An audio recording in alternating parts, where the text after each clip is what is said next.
Oh my goodness. All right. So I have the privilege of introducing our Real People, Real Jesus presenter. And as Chris said, it is our very own DJ Robbins.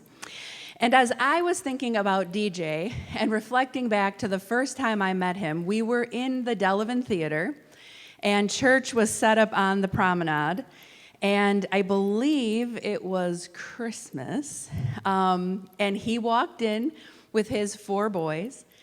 And I have seen such a transformation in DJ and in his wonderful boys through these years. But he has just stepped in, being willing to volunteer, willing to learn things. If we have to tear down and set up, he is the guy that's doing it. And he takes it seriously, he does the job well, and he's really an unsung hero at the River Church, and we would be lost without him. So it is a privilege to have him here with us every week, but it is also a privilege to hear how God is working in his life. So join me in welcoming DJ.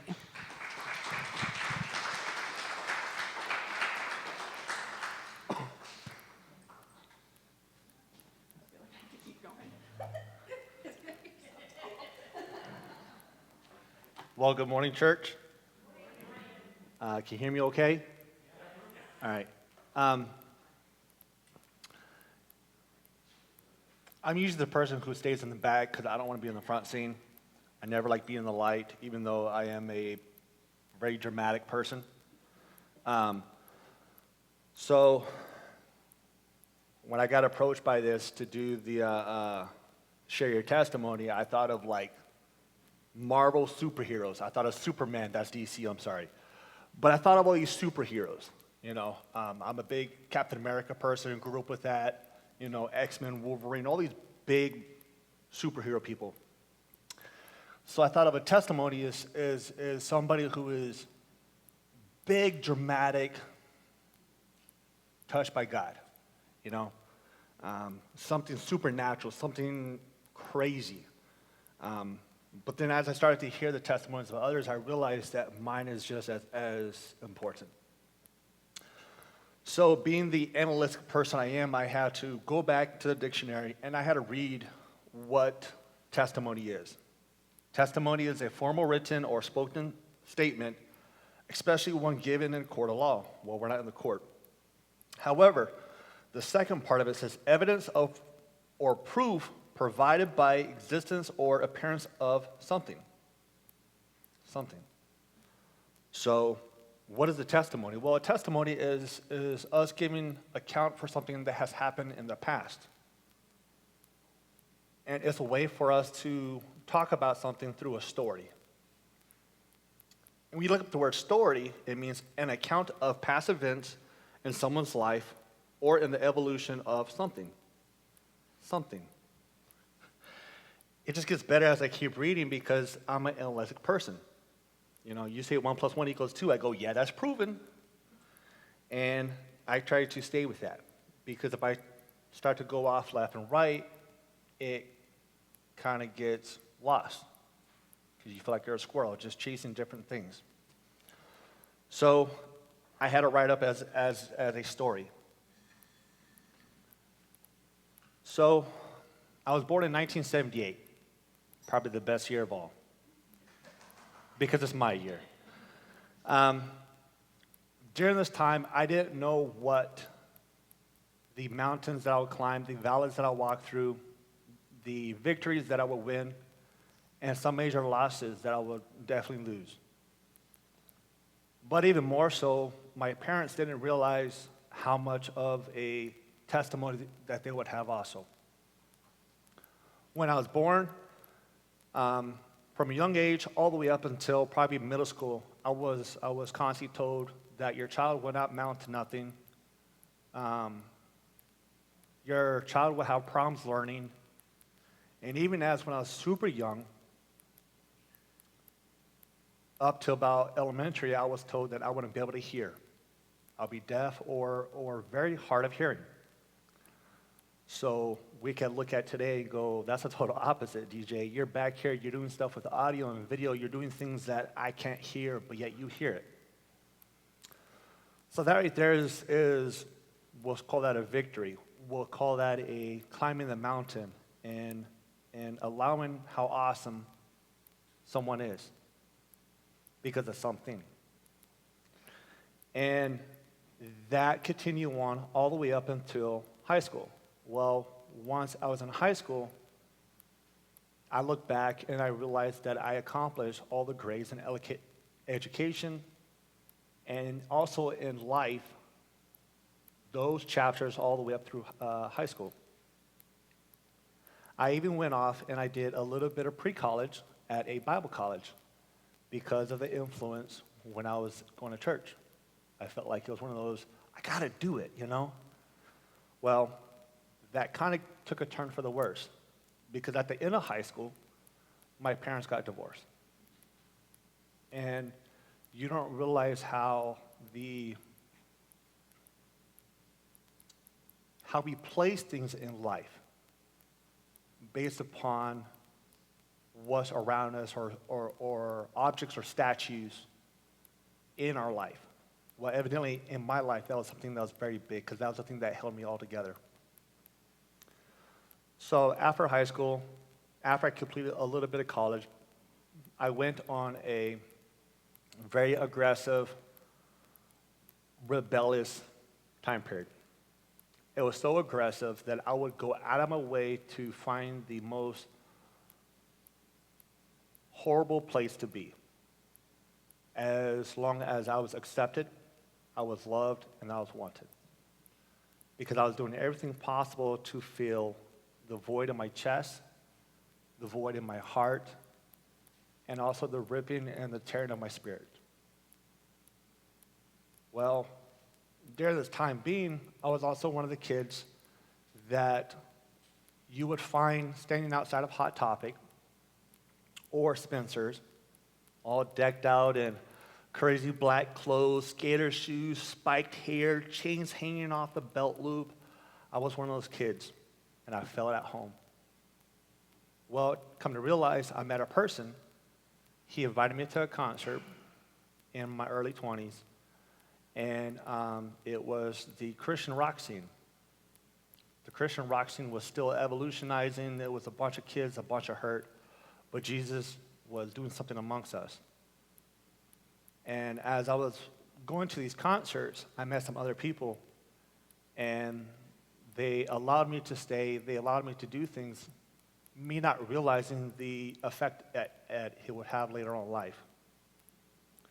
I got a chance to be a part of something really big in San Antonio, Texas, where I'm originally from. It was called the Catacombs, a Christian rock venue. And it allowed me to see that I was not alone. It allowed me to have an outlet. And no matter how angry I was or how hurt I was, there was always somebody there to love me. And over time, it allowed me to continue to receive love, but I realized that I was also sharing love to other individuals. Around this time also, this is when I was going to church, because I got invited to the same church, which I found out that the back room was a youth room, and that was the room where Catacombs was being held. So it became something awesome was happening. This is where I learned the power of praise and worship at the altar. Lots of hours crying, lots of hours of pouring out my heart, lots of hours of, I wish there was a punching bag because I would have punched it. But just lots of time there. So I'm now roughly 25, 27, and this is where it started to really take a different turn. I started hitting a real heavy path of depression, and it wasn't like typical depression, where you go, oh, I got a bad moment. It was more of a continuous valley, and it didn't matter how much I tried to climb out of it, I would always just sink back down. Come Coming from a fifth generation family of military people, I felt like this was like my answer. If I can get in, at least no one would have known that I was writing my own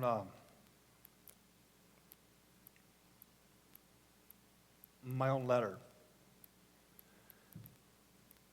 Around 27, I raised my right hand and I listened to the U.S. Army.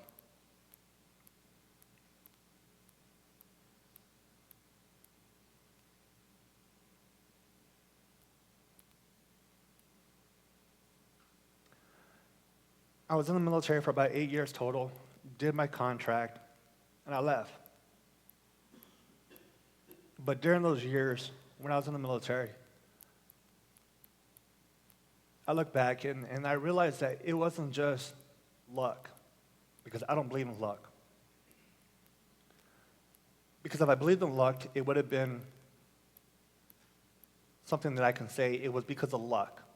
However, this was not luck. There was multiple occasions to where I was moved or I was placed somewhere else because they needed me or something else had different plans. The first time I was moved, it was because they had to have a soldier who was having problems, and evidently, because of me being the squared away, outstanding soldier, I was told to go over there. Not a problem. Same time, I kind of felt hurt and angry because I felt betrayed, like, why are you getting rid of me? I'm the good person. Before I was moved from 1st platoon to 2nd platoon, I was having conflict with one of my supervisors above me. And come to find out, I was moved because of protection. Not because of NCOs or supervisors or people of authority in the military, more because of someone has something greater for me.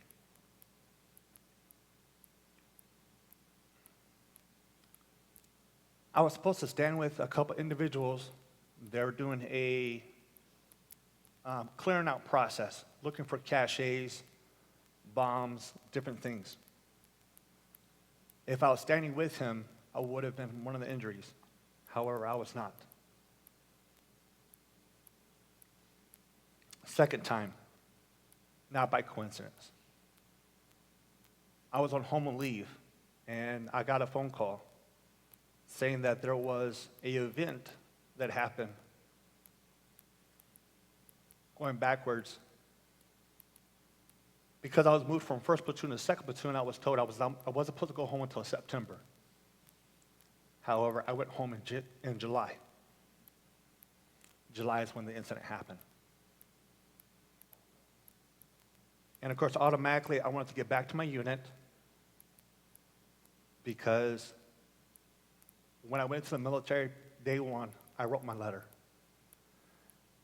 And outside of my letter, coming from a fifth generation family of military personnel, it was in my blood to serve. Well, when I got back, I couldn't sit down for nothing. Every mission there was, everything that was extreme, I couldn't hide from it. Because I kind of made an argument to God saying, this is not how it's supposed to be. This is not how it's done. However, I came back home. After I came back home, I went down a very ugly road. Got to the point where I yelled at God. And I went down drinking. I didn't do drugs. However, the drinking was just as bad. Around this time frame, I was beginning to fight with authorities, supervisors, chain of command. Didn't matter who it was. I didn't care because I was so angry.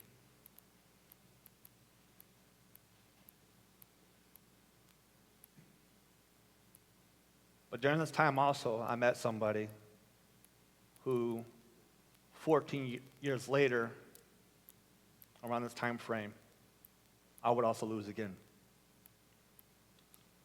So I'm still in the military. I got back from Iraq.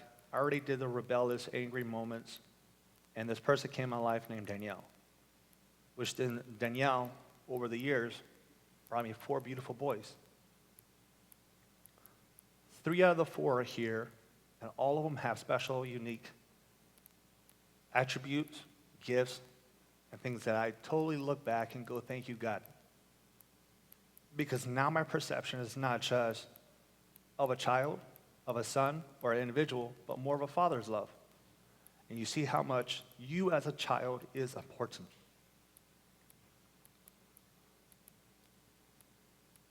So roughly I'm 34, and I leave the military, go back into the civilian world. However, I didn't realize how much of a mountain I was going to climb again. During this time being, because of my anger, I went back into drinking.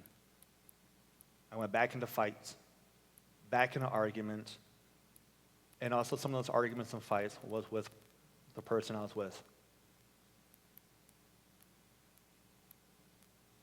So roughly around 38, and around this time being, it became really aggressive. And I'm sitting there just thinking about what I can do to kind of fix these problems. Some things did came up, however, I could never do it. Because of what I experienced before I went into the military. That was a big part of my life. Going to church, being around individuals, being exposed to just awesome backbone. Not the backbone itself, but more of Jesus. And how awesome he continues to love. He continues to be who he is. Even after us pushing him away, after us yelling at him, after us throwing rocks. Well, during this time, I thought that if I just got to church, if I just got back to where I was when I was younger, everything will be better. Even though I know now things are not better, however, he is better in my life. So I went to church, got to Mount Zion, and this is where I met a couple people that even today they're still in my life.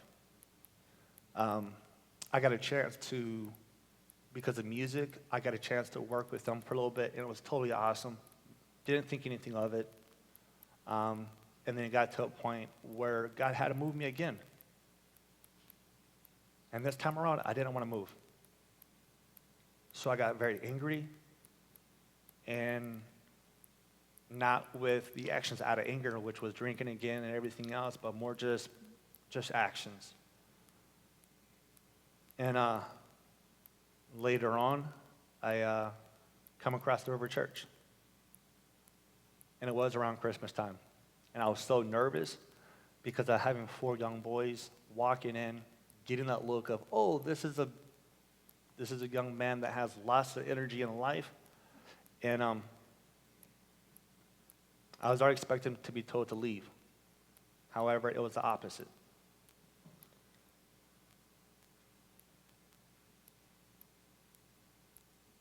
My testimony, I didn't want to overthink about it, over-talk about it. But the big things I want to point out is, as a youth, I grabbed hold of,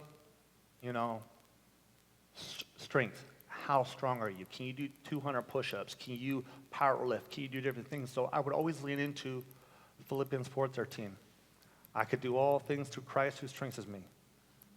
Later on, I look back and I was like, what does it mean by all things? It means everything. Nothing is exempt. Like, okay, yeah, I need to put that in there because I have to share something about strength because it wasn't my strength that allowed me to push through these things. Especially through the military, you get pushed. You get pushed. You get pushed physically, mentally, emotionally. You get so pushed to the point. There's times where you break. However, depending on what you lean on, will depend on what shows. Even when I was in the military, no one would allow me to go with them to the bars. before I went to Iraq. They go, because you're a Christian. So automatically, God was doing things, keeping me out of trouble, allowing things to be kind of ordained or arranged in a way to protect. But it was always out of my anger that things would occur, whether it be something I said, something I did, or even now, something that has became so big. So now when I was thinking like, well, how can I share about who you are, God? How can I share my testimony and share something without making it sound so analytic, so cut and dried program? And I remember how everybody else spoke about their testimony. There was different parts of our lives, different things that have occurred. However, everybody had a way of speaking it. So mine had to be when I was in Iraq. There was times where I would start sobbing like a little child. And my truck commander says, what's your problem? I go, I don't know what it is. We automatically pulled over, and we were told to stop, and everybody started doing their 5 to 25s. What that means is 5 meters out to 25 meters out, or 5 feet out to 25 feet out. Look outside your vehicle for different things. It could be a copper wire. It could be something that out of the ordinary.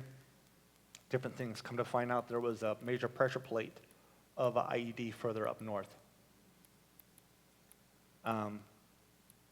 Come to find out, when I was talking to my truck commander, my whole entire vehicle was Christians.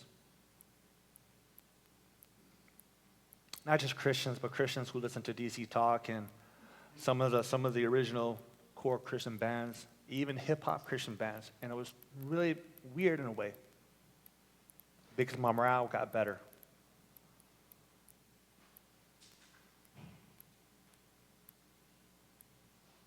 I look back and even though I mourn every time I think about it, because it's a loss that no one ever wants to have happen. And I never believe in luck, so I never want to go, oh yeah, it's because I'm lucky. No. And I didn't know how to think about this or to share it. But it's more of pointing out key things. If God did it in the Bible where he protected and he had a purpose that even that individual did not see until later on, they look back and they go, you allowed me to go through this. You allowed me to get sold off by my brothers. You allowed me to go to Egypt. You allowed me to be a slave. You allowed me to do all these things and then turn around for something greater good of you for your kingdom, to bring everything back to Jesus. That's what I want to point out. Because I believe it wasn't because of luck why I got moved. I believe God has a purpose that he'll protect not just me, but everybody. And I believe the second time it was the same situation. It was to protect me from seeing all these things that would have probably done more damage. Or even a deeper rabbit hole of choices.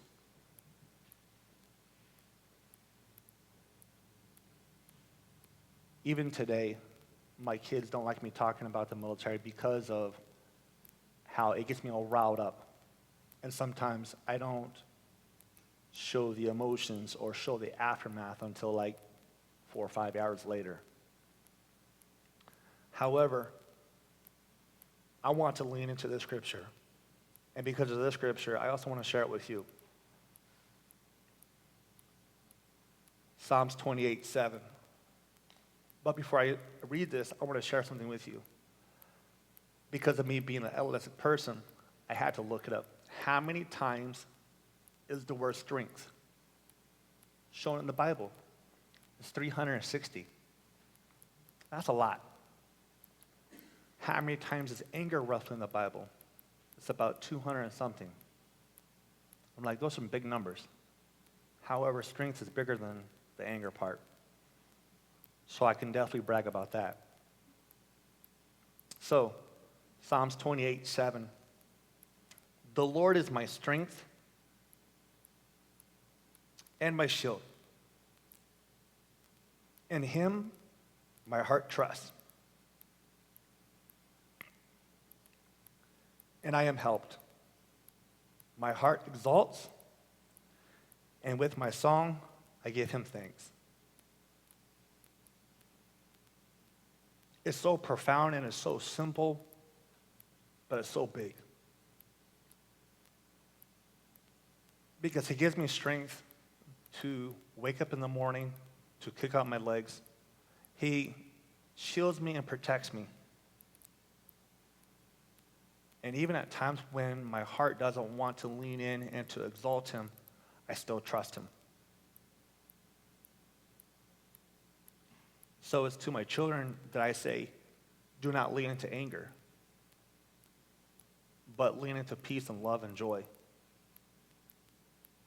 To everybody else that is hearing my testimony, I want you to understand that if he can do all these things for me during these different times of life, he can also do this for you. He does have a purpose for us all. He will protect us, and he will also provide for us. I know I'm not long-winded like some people are. However, I was kind of scared of what to speak about. So the big thing is just going back to, he will provide for us, he will protect us, and he will continue to give us purpose. As long as we lean into him, we can definitely see that. And it's through all these things that I can definitely turn and say, you know what, Jesus is my friend. Even more now because of moments I've had at River Church. There was a part where I didn't know what to say or how to say it. And Tony is not here, but Tony was like, I have already heard it all. Just say it. And then after I said it, I was expecting the whole, you need to leave. Instead, it was a big hug. And it was, I love you. A different time period, it was me coming in to set up and tear down. And me just being a little nosy, just talking. I asked Ed, hey man, what's your backstory? He was like, you really want to know? I was like, yeah, dude. And he told me a story, and I was like, wow. But at the same time, we were talking, and he said, you know what separates a Christian from a theologian? I was like, no. One is reading and knowledge, and the other one is allowing it to actually happen. Allow him into your heart. So, within closing, just sharing that is, the more that I have been here in River Church, been with you guys, is the more that has happened. About, it doesn't matter how analytic, how deep that I try to read into words, Jesus is simple. God's love is simple. And because of that right there more is alive in my life. And that is more of what I'm chasing after. Thank you.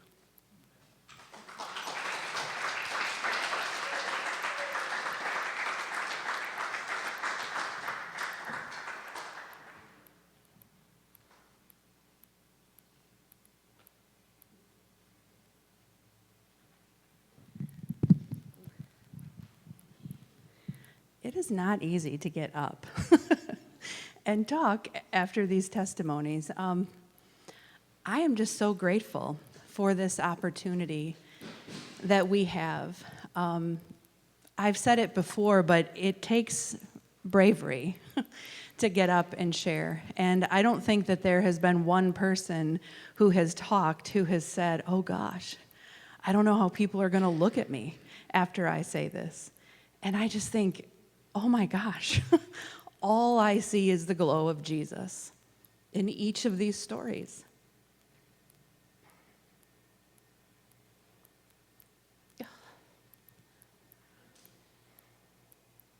It seems silly to say, I'm proud of you, DJ. But gosh, I'm proud of you.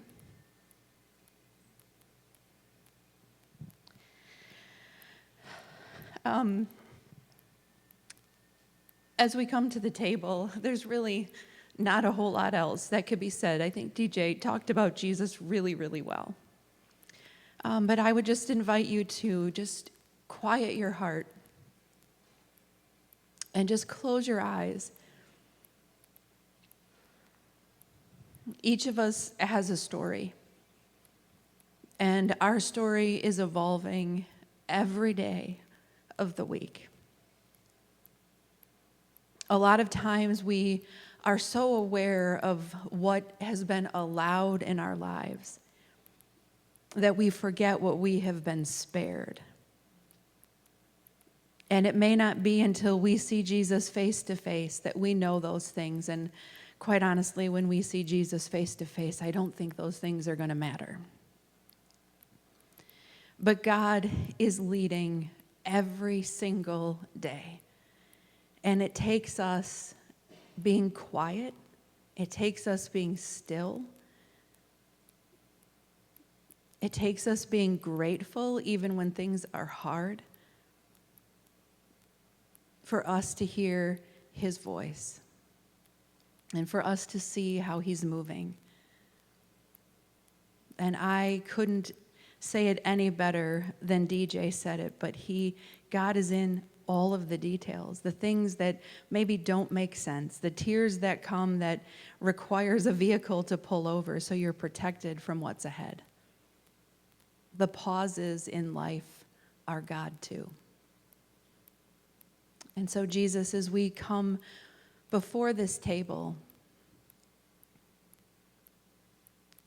our hearts are grateful for what this table represents. And as we remember what you have done, may we also praise you for what we have been spared from. We thank you for this bread, which represents your body. We thank you for this juice that represents your blood and the hope and the freedom that it provides for us.